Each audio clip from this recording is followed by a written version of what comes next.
The calorie numbers on a snack bar represent a precise scientific accounting of hidden energy. We rely on that same level of quantification at the pump, where the liquid fuel meets a highly engineered grade. But measuring that potential power requires a unique approach, because extracting the energy destroys the source. A spark or a digestive enzyme triggers a reaction that turns dense matter into hot, dissipating gas. Once that reaction occurs, the heat immediately scatters into the open atmosphere. This makes it difficult to track energy that is no longer visible or contained. Scientists rely on a strict rule of physics to follow this trail, the guarantee that chemical energy never actually vanishes. It merely changes form. In chemistry, the first law of thermodynamics dictates the total energy of a system and its environment remains fixed. This mathematical ledger states a system's internal energy change equals heat added minus work done.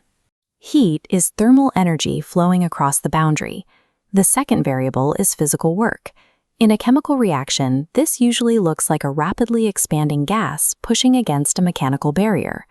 This occurs every time fuel ignites inside an engine, where the sudden expansion of gas forces a metal piston downward. This equation provides the framework for accounting, suggesting every joule of energy inside a chemical bond must eventually show up as either thermal heat or physical work. This ledger categorizes reactions by which direction energy crosses the system boundary. Exothermic reactions break bonds, releasing stored heat outward into the environment.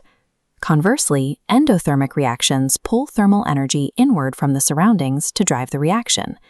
To get an exact calculation in a lab, researchers must find a way to trap this heat before it dissipates into the wider universe. This is the bomb calorimeter. It's a closed loop wrapping a central vault in a thick, insulated water jacket. Combusting a sample inside traps all released energy.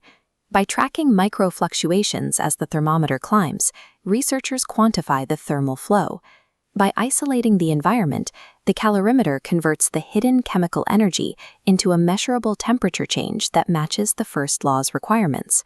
The 70 calories printed on a label is the mathematical result of burning that food inside a laboratory calorimeter and measuring the yield.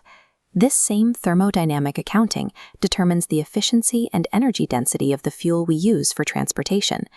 These heat flow calculations allow chemical engineers to safely scale and stabilize massive industrial processes, ensuring energy is managed correctly across sprawling refineries. While the first law of thermodynamics tells us exactly how much energy a reaction will yield, it cannot tell how fast that energy will be released. That speed is governed by the Arrhenius equation.